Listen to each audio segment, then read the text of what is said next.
Welcome in the latest episode of 5 on the Floor on the 5 Reasons Sports Network. Make sure to check us out every day on Dash Radio. Download the Dash Radio app. Search for Nothing But Net, and you'll find us. It's free, as is 5reasonsports.com, where you can find all of our latest sports content, not just on the Heat, but also on the Dolphins, the Hurricanes, now ranked 7th in the country, the Marlins, who start with the Braves in the second round of the playoffs on Tuesday, and much more. Also, check out our YouTube channel. We've got several new videos, streaming shows going up there all the time. There's actually a streaming show on the Heat that's going on right now, so you can check that out after you're done with this podcast. Also, check out the great sponsors of the 5 Reasons Sports Network, including a new one that's going to be with us for quite a while. This is a really cool one. It's called Prize Picks. If you're tired of losing in fantasy sports, times are changing. Now it's just you versus the numbers. Prize Picks is the perfect place for you, whether the injury bug ruined your season-long team or you're a seasoned vet in the daily fantasy space. On Prize Picks, you simply select 2, 3, or 4 players and predict if they will go over or under their fantasy projection. If you think that Jimmy Butler might score 40 points and have a triple-double, take the over. You would have done okay here in Game 3. Prize Picks gives you the chance to win 10 times your money for getting 4 predictions correct. Entries are so simple they can be made in less than 60 seconds. Sign up today at prizepicks.com or on the Prize Picks app and use the code 5. You also get a 100% match on your first deposit up to $100. Prize Picks truly is daily fantasy simplified. And now, tonight's episode. 1, 2, 3, 4, 5 on the floor. Welcome to 5 on the Floor, a daily show on the Miami Heat and the NBA featuring Ethan Skolnick with Alphonse Sidney, Alex Toledo, and Greg Sylvander. Part of the 5 Reasons Sports Network. Ethan Skolnick, 5 on the Floor, coming to you from Fort Lauderdale, which might be one of the reasons that this happened. Here's tonight's floor plan. We're going to celebrate what I think is a top 10 win in Miami Heat history and a top 10 performance by a single individual in Miami Heat history. And I'm going to allow Greg Sylvander and Alex Toledo, when he's bouncing back and forth from the post-game Zoom calls, still here, to talk me back up, because I almost think that saying top 10 is not sufficient enough, Greg. That is correct. This, when you consider the context around the shorthanded nature with which Jimmy Butler had to approach this game, I almost think like it rivals any playoff performance. I mean, we're talking about a 40-point triple-double, 14 of 20 from the field. This was an just out of this universe performance by Jimmy Butler. To see him kind of take on that one-on-one matchup and just – he was locked in. It was just unbelievable. I'm really speechless. It's one of those games like Dwayne in Game 3 against Dallas in 2006. Those moments where you can't believe what you've just seen. And Jimmy Butler is up there now in the reigns of those best games ever in franchise history. Alex, 45 minutes, 40 points, 11 rebounds, 13 assists, 2 blocks, 2 steals, plus 20. Again, 45 minutes. He did not come off the court in the second half. I communicated with somebody close to him at halftime. I said, how many is he going to play? He says he'll play 21. He played 24. They needed all of them. Again, Dwayne had some nights. I don't want to disparage anything Dwayne Wade did in the 2006 finals or anything LeBron James did in Boston or any of these other circumstances. But you don't have 2 of your 3 top players, the fulcrum of everything you do defensively, the guy who takes pressure off you offensively. You had Tyler Hero struggling for most of the night, Duncan Robinson struggling for most of the night, and you put up a 40-burger with 11 and 13, and you go right at LeBron James time after time after time. Honestly, Jimmy Butler said in the beginning of the series that they're going to need to play perfect basketball and that they're capable of it, and that's exactly what he did tonight. He put together a masterpiece. Like, obviously, you guys are a lot more qualified to say where that ranks among Heat playoff games in Heat history. I know for a fact that's one of the best games I've ever seen from a player, period. When you're talking about, when you're including the context, even more, right? Like, it just makes me even more confident in that. That was as perfect as a game as you're going to get from him. Like, he gave you everything out there, scoring, free throws, defense, playmaking, and he did it almost without mistakes. And I just think, honestly, the team, it's not just on Jimmy, because I thought the team did a great job today on defense. Just completely night and day from the first two games, in my opinion, as far as just kind of setting down on the details and all of that. But Jimmy was a catalyst. Jimmy is the reason that they stole this game. Because I'm not gonna lie, man, I counted them out. I can't even say that I really believe they could steal it, because once that Bam got rolled out, I counted them out, and Jimmy had to do everything for them to win. Again, they got outshot by the Lakers. The Lakers hit more threes, and obviously they're taking a higher volume. That's the Heat's game plan. But again, I said last time, they're not going to win if they're not hitting more threes than the Lakers. And that probably would have been true if it wasn't for Jimmy having a completely perfect game. What he did tonight was outrageous, man. They played great. It wasn't just on Jimmy, but Jimmy had, honestly, one of the best games I've ever seen in my life. Yeah, I mean, I didn't just count them out before the game, although I will say I took the 9.5 points at my bookie. I counted them out. Don't forget. I counted them out during the game, because there were 3 or 4 times during this game where you felt like they should be up more. The way that they played early in that game, if they could have just made a damn 3, they would have pulled away. And every time, and then even late in the game, when Hero misses the bunny and LeBron goes down and gets the N1, I have seen that so many times over the past 15 years, okay? Yep. That is where a LeBron team says, enough. We're not playing anymore. We saw that over and over in 2012, 2013. Enough. You effed up on the other end. You're going to pay for it. And they kept missing bunnies. Olynyk missed bunnies. They missed open 3 after open 3. Again, they didn't shoot well from 3 tonight. That's 3 straight games. If you look at their 3-point, 12 of 34, 35%. Okay, that's fine for most teams. That's not what you need to beat the Lakers without Dragic and Bam, but they made up for it with 21 of 23 from the line, of which most of that was Jimmy, 12 of 14, but Olynyk made all 4 of his, Duncan made his, Tyler made all 3 of his. They shot 51% overall. And go to the other side. Look, Anthony Davis was a minus 26 tonight. Listen, Kelly Olynyk outplayed Anthony Davis. Yep. What is going on? Who would have predicted that? 2020 throwing another curveball at us if we would have said Kelly Olynyk would have had a game where he outplayed Anthony Davis, and he absolutely did. Yeah, well, look, the only reason the Lakers even hung in this thing with the way that Davis played was the way that Morris and Kuzma played off the bench. I mean, they got 9 threes out of Morris and Kuzma, okay, 38 total points out of those 2 guys. And that's the reason that they kept getting closer and closer and closer. But it did feel like it turned a couple of times. And Eric just obviously made the decision, I can't take Jimmy out, because the 2.5 minutes he took Jimmy out in the first half looked like the 3 minutes in the first half previous game, that they just couldn't survive them. But there were other circumstances here. I thought, again, you mentioned Olynyk playing 31 minutes, ending up with 17 and 7. But his competitiveness was what I liked. Okay. He's herky jerky. He makes mistakes. There were even moments in game 2 where he had the big game that he makes mistakes, but he competed against Anthony Davis. And I think I felt early, like the way that the Lakers were playing, that if the Heat could just jump on him, that the Lakers might sort of pack it in and say, all right, we'll take care of game 4. But the Lakers competed in this game. Man. They did. They did. They played hard.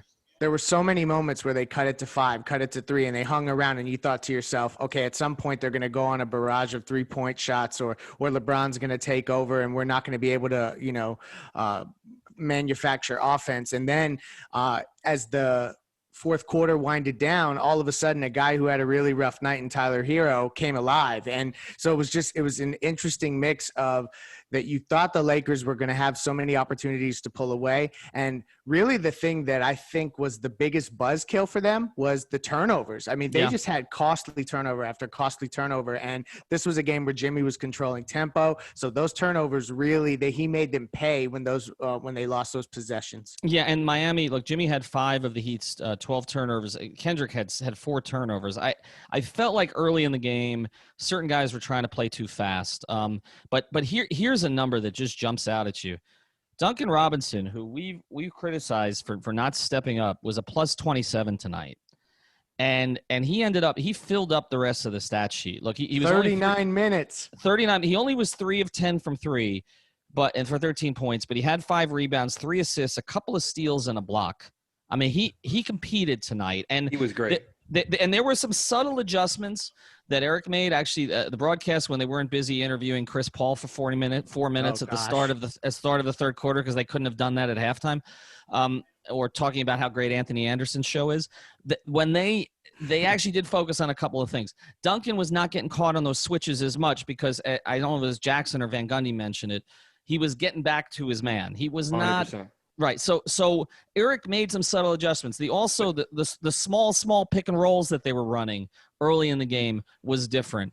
The usage of zone was a little bit different. This idea that Eric wasn't going to make any adjustments, again, nobody's watched Eric coach for the past 12 years. He does make adjustments game to game. There are times that he frustrates people by not making them in game, but he does make adjustments game to game. And the other thing I don't want to get lost, and there's so much more I want to get to, and I want to make sure we have time if Alex comes back. I know you're still here, but when you come back for some of the calls, I don't want Myers Leonard 13 minutes to get lost because he gave them exactly what they needed. All right, plus 13 in 13 minutes tonight, 7 points. He made all 3 of his shots, including a 3, and the offense flowed with him the way it flowed early in the season. Like that was early season. That was like the Myers Leonard who started 50 games this year, who not in big minutes, but served a valuable role. And I kind of felt like Jimmy just having him out there with him made Jimmy feel comfortable. There's a comfort level with Jimmy and Myers. There's a personal relationship that's developed. And I felt like not having Dragic, having Myers out there with him, settled him. It sounds kind of cliche to say, but part of it was like when you also saw Myers Leonard kind of get chippy with Dwight or just kind of mixing it up in that way. I felt like that was the kind of they needed a little bit of that in this lineup. When you're down 0-2, you kind of need to show a little bit of fight. And I know that that's kind of cliche to talk about, but it was a game where it was evident that he was a frustrating force for the 12 minutes he was out there. He didn't make mistakes. He got a steal. So like he was active. And then the fact that he didn't miss any shots, he at least kept them honest. So I feel like that was essentially what you needed to get out of him. And then you could really just lean on Olynyk for the balance of the game. And you're right. He makes Jimmy feel so much more comfortable. And this was a night where Jimmy was finding his comfort zones early and often. So it all came together in what is a huge game and getting them back in the series. All right, we're going to talk about where they go from here too, and also give Alex some time to jump on the calls. Before we do, we'll talk about another great sponsor of the 5 Reasons Sports Network, and that's our friend Eric Brown. Do you need a realtor who will treat you as a valued client and not just another commission? Let me recommend you consult Eric Brown at 5reasonsrealtor.com. Spell it out, F-I-V-E, reasonsrealtor.com, the official realtor of the 5 Reasons Sports Network. Eric's a real estate professional with several years of experience representing celebrities, executives, and professional athletes, but also first-time home buyers. With a Wharton School Business education, he's uniquely qualified at identifying property value, negotiating on your behalf, and providing an unmatched level of service. So if you're considering buying or selling a home in South Florida, just want to know what your property's worth in the strong real estate market, contact Eric at 305-967-9089 or go to 5reasonsrealtor.com. Again, that's 305-967-9089, 5reasonsrealtor.com. If he can't help you, he'll recommend someone who can.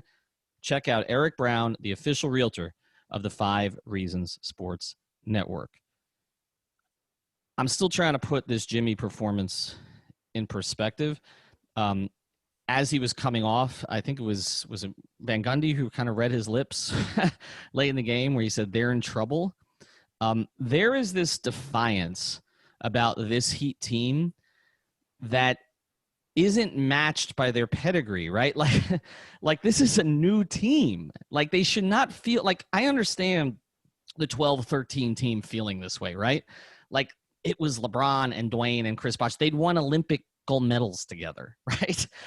You know, and so I got it with them, and they won a championship the previous year. And so that team was defiant, but it was more like, okay, we're just going to toy with you for a little while and then whatever, we'll take over. This team, they have this, it's like, it's sort of an unearned arrogance, but it's kind of cute. Greg, does that make any sense? It's kind of, I don't know how to put it in perspective. It doesn't make any sense for a team that's just been put together, that hadn't accomplished anything together before this year. The only guys who've won championships, one doesn't play, which is Haslam. The other one, Iguodala, came here at age 36 halfway through the season. They believed they were going to win tonight. And they're led by their head coach, who said in his press conference, I don't give a shit when anybody thinks. Like, could you imagine Eric Spoelstra saying that 10 years ago during the Never. Big Three era? Oh, they would have been on Heat Index for 4 days as the top on the top ribbon. But no, I mean, it is an interesting dynamic with this Heat team because they aren't really the villains, but yet they kind of embrace being down or counted out. Like, it's almost like they manufacture some of that in order to drive them. But it's like it's genuine. It's really authentic from this team. They don't appear to be contrived with the way that they approach the game. And I think that just, when you have that, you kind of intuit that it's real, that they really are approaching, and it's not like something that they're just doing for optics or for the image. And they've taken on the persona of Jimmy, who's been doubted and counted out. And a lot of these other guys, you know, when you're a late lottery pick, there's something that comes with that, where you look at the names in front of the list and you say to yourself, okay, I'm better than that guy. I'm better than that guy. So it's just an interesting mix that way, but it's unique because usually a team like them would not have this kind of chip on their shoulder. Yeah. And, you know, the quote, which we put on a shirt, there are obstacles, but there are none, which was, you know, kind of a paraphrasing of the Riley quote. That has been this team the whole season. That's basically been their motto the whole season. Like, there are obstacles, but there are none. They're down, 13 to Atlanta with like a minute left at home, and they score the next 22 points after Trae Young says it's over, right? Like, that's this team this year. And I think you've hit on it. It is this idea that all of them feel it's like that other shirt we have where Jimmy, you know, which we use off the Jimmy quote, you know, not underdogs, you know, we basically, you know, just dogs, right? They every single guy on this team was passed over in some way. Jimmy Butler was not recruited. Okay. Drafted 30th overall. Tyler Hero was drafted middle of the first round. Okay. That's pretty good. So is Bam, but both players, when they were drafted, it was said that they were overdrafted. Duncan Robinson, we know, had to go to Williams College, play in the G League. Kendrick Nunn was basically just cast off by Golden State. They didn't even care. This team of the Warriors, they desperately needed like supporting players on that team, and they just left Kendrick Nunn unprotected for the Heat to poach him at the end of the season. You know, Iguodala, for everything that he accomplished in Golden State, they gave away first-round picks to get rid of him, right? When Durant left, to reshape the roster with D'Angelo Russell, who they ended up dumping halfway through the season for Andrew Wiggins. Jay Crowder has been on 7 teams? I mean, that, yeah. And Kelly Olynyk was the guy that when Boston went out to make the splash move for Hayward, when they got him over the Heat, they decided with Kelly Olynyk they didn't need him anymore. Myers Leonard was sent to Miami essentially just as a chip, okay, because they wanted to make the Whiteside trade happen. And Dragic, who we didn't even talk about tonight, okay, who, I mean, the Heat basically traded this offseason, and, you know, and his entire career has been trying to prove to people that he's better than they think he is. That's this team. And to a certain degree, that's their head coach. I mean, their head coach has been told over and over that he won because of LeBron, right? That, you know, he's only still there because he's Riley's pet, all the rest of that stuff. That's this team. I don't know that they'll ever be able to capture something quite. They'll have better teams than this.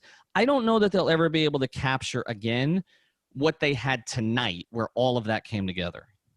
Yeah, no, it's so true. This is it's one of those victories that you'll always remember, just because of all the context and the fact that this team had such an unlikely run. And it's just another example of them being doubted and essentially just saying, like what Spo said, we don't give a shit. And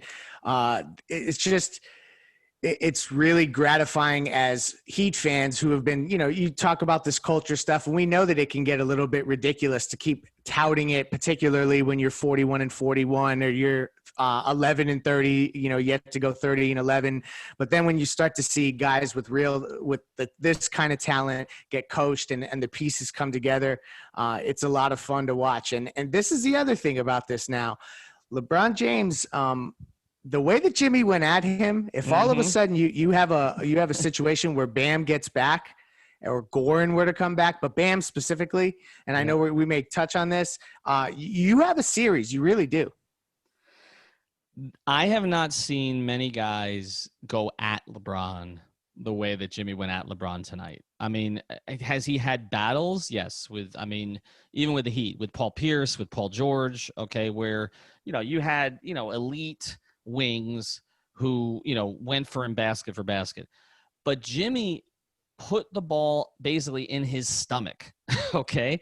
He kept attacking LeBron over and over and over again. And when you see Jimmy standing next to LeBron, okay, you see the difference just in size, in how imposing one is as opposed to the other. And this is why, LeBron has always had respect for Jimmy, always, okay? I've had many conversations with LeBron about Jimmy. He appreciates kind of the dog in Jimmy. And that's why, again, when Riley came out and called him a top 10 player before the season, and people are like, he's not a top 10 player. He doesn't get you 30 consistently. But, give me 10 guys in the league who could have done what he did tonight. It's so true. And James Harden doesn't do it. Paul George doesn't do it. Russell Westbrook doesn't do it. Joel Embiid doesn't do it. Who does it? AD didn't do it tonight. No. Right? And the other thing Steph doesn't do it. The other thing is LeBron usually will shrug off certain guys and then just go off himself. Like that's very much a LeBron move. Like he did it with Paul George. Paul George was like going toe to toe with him to the point that he dapped him up at half court in the middle of that series. But ultimately he would eventually shut the door on it. And obviously this is one game. It's not the entire series, but tonight he wasn't like looking at Jimmy, like he understood that tonight Jimmy was his absolute equal. And I think that's just interesting from an alpha kind of max player specific thing. When you talk about a guy leading a team, Jimmy is one of those guys. He just does it in a completely different way than everyone else. You know what I think LeBron saw in Jimmy tonight? Himself. I think different in the sense that, again, Jimmy's the ultimate underdog and LeBron is the opposite. But he saw himself in Boston in Game 6. He saw himself against Indiana in that series when Bosh went out and he and Dwayne played 3 of the most incredible games I've ever seen 2 guys play together. He saw himself. He saw a guy who just wasn't going to let his team lose. LeBron has been that guy, even though he hasn't gotten credit for it all the time, but he's been that guy. I mean, the guy who will not let his team lose. Jimmy Butler was not going to let them lose tonight. Jimmy Butler was the guy who, and I think there was some mythology behind this, okay, but the guy who ESPN, Woj, famously said, he took a bunch of effing third stringers and, beat the bleep out of Andrew Wiggins and Karl Anthony Towns in a practice in Minnesota, basically to make the point, you need me. Like that's, like that was that guy tonight. Like he came out, I said it in the first few minutes and I thought you were going to come at me because I know you're the ultimate Zoe guy. And, I spent some time with Zoe the other night after the game. So, I mean, I have great respect for Zoe. The only person I've only seen 2 other players come out as possessed as Jimmy did tonight. Okay. Well, 3. Dwayne did in the Dallas series. But again, LeBron in Boston. Okay. Yeah. LeBron in Boston, Game 6. And Alonzo in Dallas. Yeah. And which is because I want to poll it. Which is the Dwayne game? Which is the Dwayne game where he came out most possessed in that Dallas series? Was it Game 3? Game 3, right? Yeah, that's because they were legendary to me. Because they were down, and he kind of led a comeback, which has a vibe like this game, but not, maybe not from a game flow perspective, but when you're down 0-2 to get that first one. So that would be the Dwayne game for me, and then you peg the other 2. All right, we're going to get to some more stuff here in a second, and I want to get back to Alex because he's been on some of the calls. Before we do, I want to tell you about another great sponsor of the 5 Reasons Sports Network. That's our friend Mark Brown. You can find him at markbrownpa.com. This is a real estate litigation and transaction law firm, both commercial and residential, with a full-service attorney-owned title company. $295 closing fee on all refinances and purchases when mentioning 5 Reasons. Also handles evictions for landlords and tenants and offers flat-fee evictions. Practicing for nearly 15 years, you can reach Mark at 954-566-5678. That's 954-566-5678 or markbrownpa.com. Again, it's with a C, M-A-R-C, brownpa.com. Alex, tell us about the calls that you've been on so far. A lot of gushing over Jimmy Butler. They're all getting asked a lot of questions about him, and they're all gushing about him in the same way that the reporters are. I think it's just everybody's kind of in shock at what happened tonight, except the players. The players are like, yeah, we know that he could score pretty much on every possession. And, Hero and Duncan and Crowder have all kind of been talking about how unselfish Jimmy is and how he took the game in control. The talk's really been about him tonight, and for good reason, obviously. All right. Let's get to where they go from here real quick. And again, everybody should catch up on the streams as well, and we'll have plenty of coverage here on Monday. I'm not going back to Orlando. Can I, before we get to what goes on from here, I've been liking some of these tweets from people. I got to slash Ethan J. Skolnick's tires or something. Thanks for leaving Orlando. Thank you for leaving. Also, thank you, Ethan J. Skolnick. Without you, this W wasn't possible. 5 Reasons Sports is my go-to for Miami Heat content. The insider info and analysis unmatched, but for the love of God, don't let Ethan J. Skolnick anywhere near the bubble again, please, and thank you. So that's basically what I'm getting. I'm not planning on going for game 2, so with game 4. So with that out of, I may be there next weekend, sorry.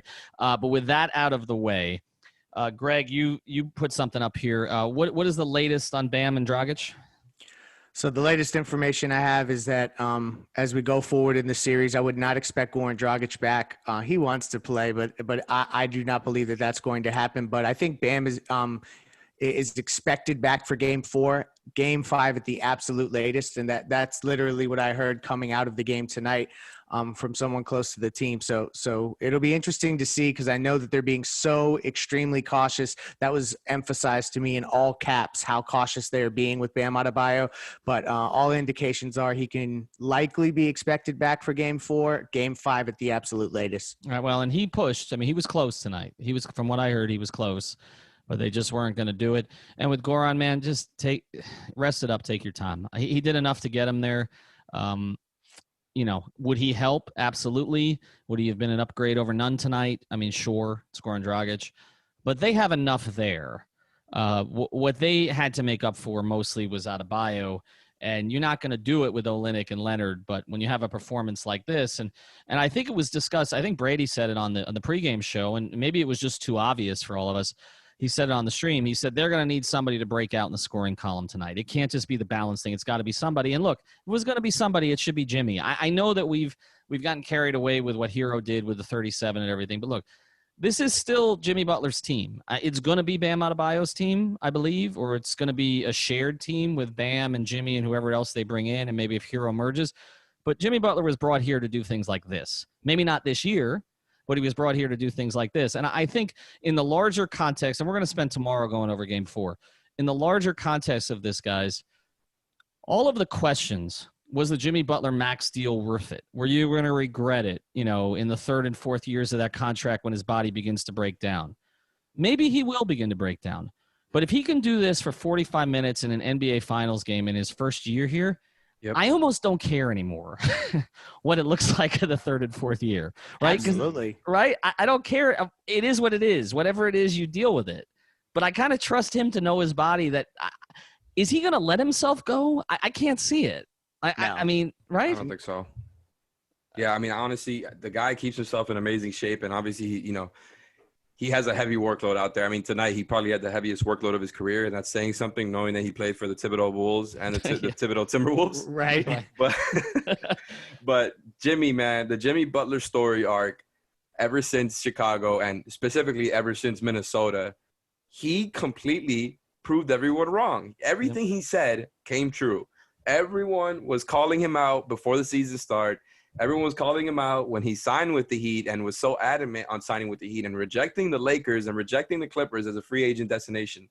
And here he is, man. He's in the finals having this legendary Jordan-esque performance in a game like this where they're just on the ropes without the 2 best players next to him. Like, he did everything tonight. All season, he was the facilitator. He was the team guy. They ran a motion offense, even though he's always been, kind of a high-usage star player. He completely became into a team guy, and then when they needed him most, he came out and dropped a 40-point triple-double, which I don't need to check. I'm sure he's never done in his career before. Especially, he's never been past the second round before this year, and look what he's doing on the highest stages. Honestly, I think this Lakers series has obviously forced him into a much higher role, but this has been the most impressive one for me when it comes to Jimmy Butler. Like, he has just filled every single hole needed. I think he's been great, and every game has gotten better in every game as far as his performance.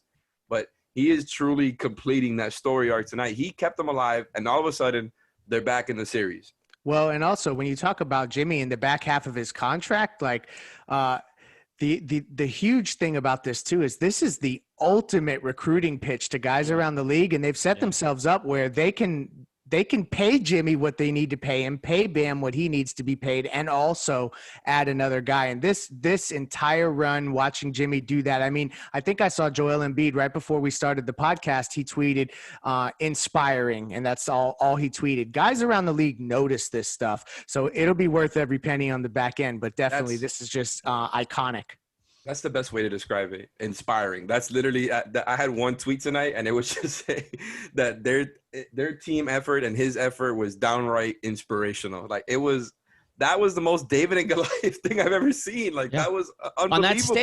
On that stage. Like, I mean, that team is so big, and he got whatever he wanted at the paint. Right. I mean, you talk about some Heat wins where they've been underdogs. Everybody talks about during the regular season, Rex Chapman beating the Bulls and all that. But on this stage, and that's the other thing about it, is that there have been great performances by guys who've lost final series. And look, they're still underdogs in this series, particularly without Dragic, and we don't know with Bam for sure.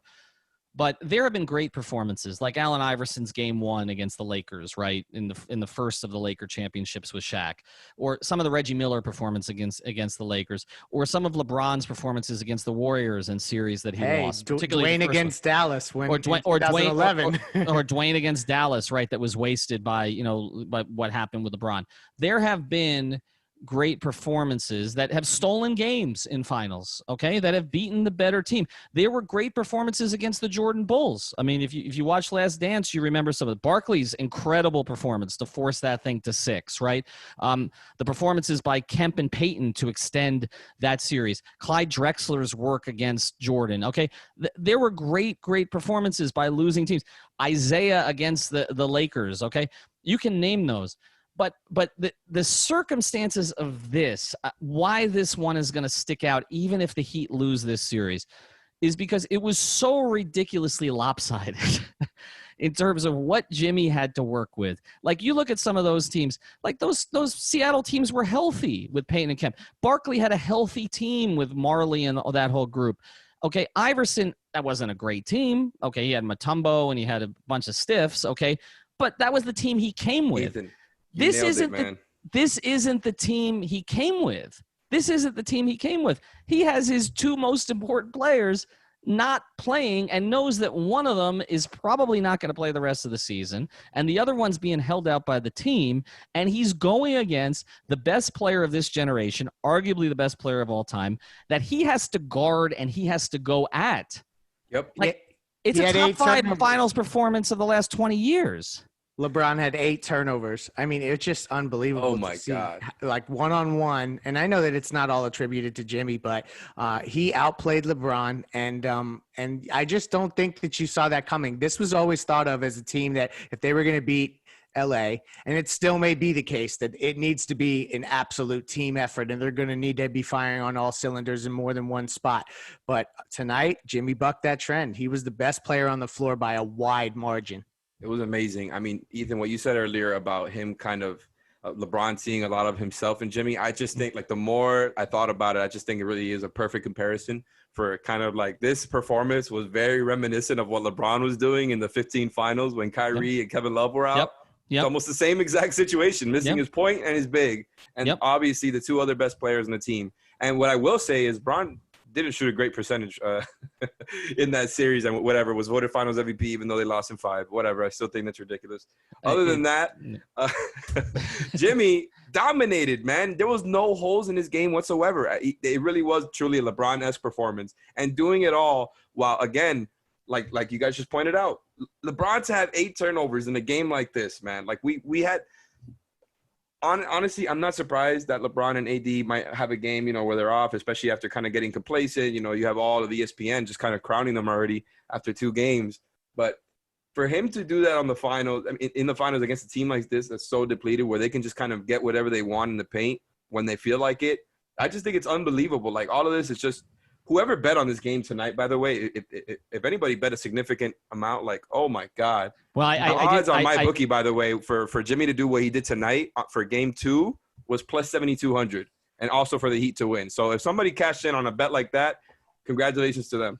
Well, I took One for the books. I took the money line and the points tonight, but I didn't bet enough. And you should go to mybookie.ag. But first, we're going to tell you about You Break Wheel Fix, which is a wheel repair and refinishing company located in North Miami with 15 years of experience. If you need to fix bent or cracked wheels damaged on the streets of South Florida, which never seem to get fixed, you got to go check them out. Fast turnaround times on most repairs. They even offer loaner wheels while they fix or refinish your wheels so you can keep your car on the road without interruption. If your wheels are faded or peeling, You Break Wheel Fix offers complete refinishing back to factory standards. If you're bored with the look of your wheels, You Break Wheel Fix offers over 5,000 different finishes to customize the look of those wheels, even the Vice colors.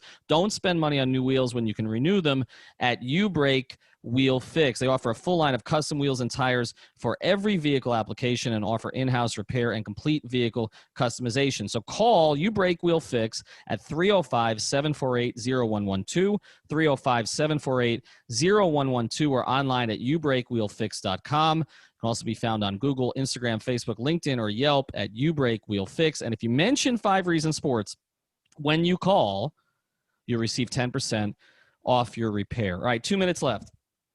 Let's put a bow on this and look forward. Eric Spoelstra now got his team to believe, said he didn't give a shit what anybody thought. His team embodied that. Jimmy Butler embodied that. Jimmy Butler said they're in trouble now. But we know it from the other side, okay? We know it from following LeBron James here in Miami for 4 years. Teams challenged him before. Some great players challenged him before. Durant and Westbrook, obviously, in the finals. The great Spurs teams, etc. He put all those challenges down for the most part after 2011. How does LeBron respond? Because his team's going to take cues from him. You already know that this is going to be a LeBron game next game. I think you saw it in his face tonight, and I'm not one to do this who just kind of tries to read these guys' emotions, but I think you just saw the frustration on his face tonight of just kind of, they could never really get into a rhythm, right? And the Heat took their punches twice. There was 2 times where the Heat had a nice little, 14-point lead or something, and the Lakers came back. And so those punches were thrown, but they never got in a consistent rhythm. And so I expect Game 4, LeBron to come out full force and to kind of, expect 39-9 from him while also setting up AD. And I think he's just going to take it down to the fourth quarter and try to dominate the game. And he's going to take it personal, man. I think that's how LeBron is. I think that's what we've seen. He's not letting this Heat team, which is on paper the easiest team he's seen in the finals, come back and tie the game up. At the end of the day, that's why it's on the Heat to come out and, put together another game like they did tonight on defense with just a perfect defensive mentality, right? Like, obviously, there was a lot of adjustments made on defense when it comes to, AD and LeBron not getting any type of comfortable looks and not letting them get those switches and letting the right guys shoot and, fronting the post. And Kelly and Myers both did a great job, I think, guarding the paint as much as they could. Night and day from last game, the way that they defended the paint. And so I think they need to keep that same level of defensive intensity if they really want to withhold the punches that are undoubtedly coming next game, with or without Bam. All right, so hold on. Great. I have an unbelievable statistic. Okay, go ahead. Okay. Jimmy Butler is the first player to outscore, out-rebound, and out-assist LeBron James in a finals game, including LeBron's teammates. That's via Elias. Wow. All right, so let's switch to it then here. LeBron's going to hear about this for the next 48 hours, okay? Today he was so stressed that he spent the day watching his Cowboys, his former team, play his Browns, his, I guess, now current team, and tweeting about it during the day. He has not seemed to take – I know he says he is, but he has not seemed to take this quite as seriously as maybe some other – situations, because I think he is such a heavy favorite in this one. How does the noise, we're entering a Monday, right? So this is when you're going to get Skip Bayless and you're going to get Colin Coward and you're going to get all of the idiots, right, who are trying to make names for themselves. The Jason, I won't even say his last name, from Outkick or Out Bleep Your Coverage or whatever the hell it's called. They're all going to get on there questioning how LeBron James got outplayed. That's going to be the narrative now. It's not going to be about what Jimmy did. It's how did LeBron James how did the king allow Jimmy Butler to take his crown for a game? I can already see the graphics, okay? All this stupid bleep. How does he react to that? I know I agree with what Alex says on the basketball court generally, but the pressure shifts, doesn't it? It does. I mean, he tweeted not today, but yesterday, I believe, that he couldn't sleep because he was so amped up or something like that. Maybe it was actually Friday night. Friday night, that he tweeted that he was just so amped up that he couldn't sleep. And he may have a sleepless night coming up here. I mean, Jimmy also said that LeBron told him in the first half that the Heat were in trouble. So when Jimmy was shown on the court kind of screaming that that they were in trouble, he was just repeating what LeBron said to him. So there's some back and forth there. So I think this next game is particularly interesting because if let's just say hypothetically Bam Adebayo were to come back and you have Olynyk playing the way that he does, if Jimmy is able to conjure up, but not a performance like this, we're not expecting 40-point triple doubles, but if he can just, from a competitive standpoint, match up with LeBron James in this fashion, I think that you could see guys start to get a little bit of the dirty pants. And that's an interesting thing to think about when the Lakers looked like they were steamrolling this series. It's going to be an amazing story. I promise you I'm staying in Fort Lauderdale for Game 4, so we'll have the same kind of coverage. We'll have, obviously, another pod on Monday. I heard that Alf made an appearance. Alf was not supposed to be with anybody tonight. He was too busy. Apparently, he made an appearance on the post-game stream with our new guy, Royal Shepherd, and Adam Bore, and some of the others who were over there. So make sure you check out the stream. Also, check out our great sponsors, markbrownpa.com, 5reasonsrealtor.com, ubreakwheelfix.com, our new sponsor, Prize Picks. Check that one out too. Again, use the code 5 and everybody who's helped us get through this. We're having fun, man. So we're just gonna keep these pods coming and get Alex to keep producing them and all that good stuff. We'll have more of the videos. The post game Zooms will also end up on our YouTube channel. So make sure you're subscribed to our YouTube channel so you get all that stuff. And if you hear this before that, I'll be on WSVN Channel 7 locally tonight at 11:30 p.m. Have a great night. Thank you for listening to the 5 on the Floor on the 5 Regional Sports Network. 1, 2, 3, 4, 5 on the floor.